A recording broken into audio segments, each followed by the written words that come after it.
The Great Pyramid of Giza. For thousands of years, it's just been there, a silent giant in the desert. We all know the standard story, right? It was a tomb for a pharaoh. But what if that's not the whole story? Not even close. What if, locked inside those stone corridors, there's a message, a prophecy, written for our time? Well, let's dive into one of the most wild and fascinating theories ever put forward about this ancient wonder. You know, to even begin to wrap your head around this theory, you first have to appreciate just how impossible the Great Pyramid really is. And it's not just us saying that. Even the experts, guys like the renowned Egyptologist Sir Flinders Petrie, were completely floored. He called the precision marvelous and the building methods almost inconceivable. We're talking about blocks that weigh tons, fitted together so perfectly you can't even slip a piece of paper between them. Over 13 acres. So you have to ask, was all that superhuman effort really just for a tomb? And that is the central question we're tackling today. Is it just the world's most epic tombstone, or could it be something more? For this explainer, we're going to journey back to the 1940s and unpack a seriously radical theory that claims the pyramid is nothing less than a monumental, stone-carved prophecy of the entire Christian story. Okay, so before we can decode this supposed message, we have to get a real feel for the scale of the mystery itself. This isn't just about how they built it, but why they built it with such insane mathematical and astronomical precision. It's that huge question mark hanging over it that really opens the door for these kinds of alternative theories to pop up. And that brings us right to the heart of this idea.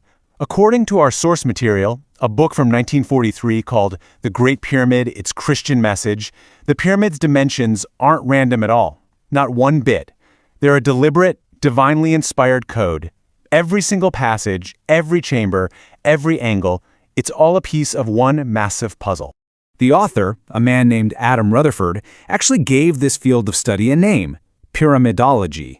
Now, what's really amazing about this is just how ambitious he was. I mean, look at his definition. He saw this as the ultimate unifier, the one thing that could finally bring science and faith together, and once everyone understood it, would make all other religions and scientific theories just disappear. So yeah, no small claims here. So you might be wondering, how in the world do you unlock a code like that? Well, Rutherford claimed he'd found the key. He called it the pyramid inch.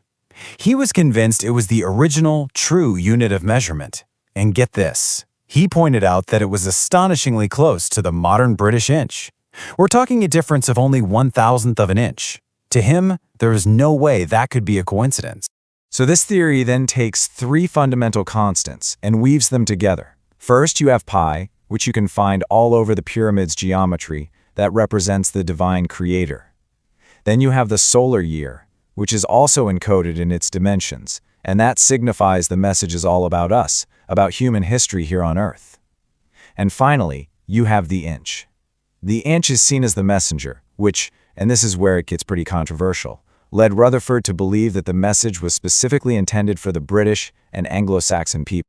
And this right here is the absolute master key, the crucial piece of the code that changes everything. It turns the pyramid from just a static building into a dynamic story. The scale couldn't be simpler.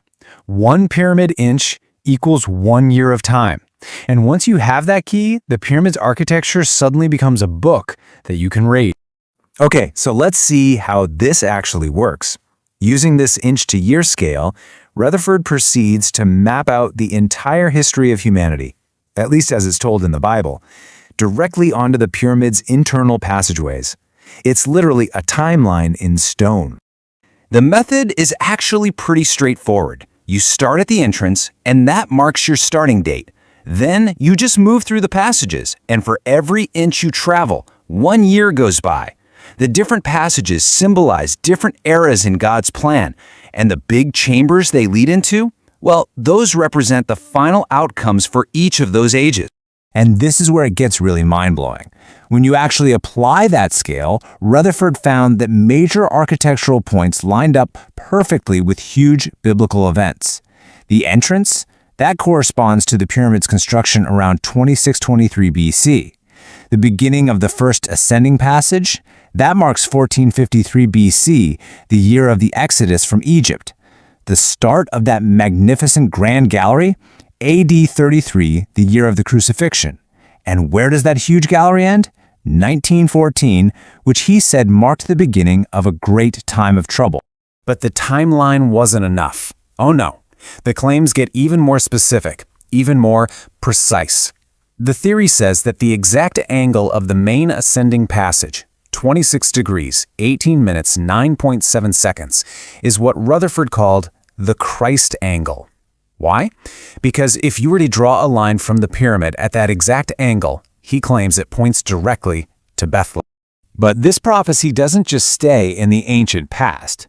According to this interpretation, the pyramid also has a lot to say about the destiny of modern nations, especially as things were shaping up in the 20th century and beyond. Now here's where it connects to the modern world in a pretty shocking way. Just take a look at the Great Seal of the United States. You know, it's on the back of every dollar bill. What do you see? An unfinished pyramid, a lot like the Great Pyramid, which also doesn't have its capstone. And underneath it, that motto, Novus Ordo Seclorum. It means a new order of the ages. For Rutherford, this was like a smoking gun. You could almost hear him saying, "Come on, people, how is this not obvious?" He saw it as undeniable proof. The world's rising superpower literally adopted the symbol of the pyramid and a motto proclaiming a new order of ages, the very thing he believed the pyramid had been prophesying for millennia. So the big question is, who is supposed to lead this new order? The theory is very specific about that. It identifies 3 nations. Great Britain is the kernel, or the core. The United States is its powerful partner. And then here's a bit of a curveball. Iceland. Through his own pretty complex biblical interpretations, Rutherford identified Iceland as the modern-day successor to the biblical tribe of Benjamin. So what's the ultimate goal here? What's the point of this incredibly elaborate timeline built into a giant stone monument?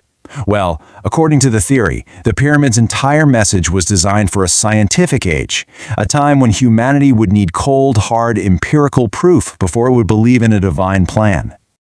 And you can tell from this quote, Rutherford really truly believed he had cracked the code. He didn't think he was revealing some obscure mystical secret. He felt the pyramid's message was simple, beautiful, and totally straightforward. A truth so clear that anybody, learned or not, could finally see that God's word and God's world were one and the same. And so, we get to the grand finale of the prophecy. It's all leading to this, the prediction of a complete and total transformation of the world. The period of chaos that kicked off in 1914, that was just seen as the painful birth pangs of a new age, leading to the establishment of a divine new order right here on Earth. An order that Rutherford predicted would be fully in place by the end of the 20th century. You know, Rutherford's theory is a fascinating thing. It's a grand, all-encompassing system built from inches and angles and faith. And while history may not have unfolded exactly as he predicted, it does leave us with a much bigger question. Whether we're talking about the Great Pyramid or Stonehenge or the Nazca Lines, what is it about these ancient mysteries that makes us search so desperately for patterns, for codes, for a message from something bigger than ourselves?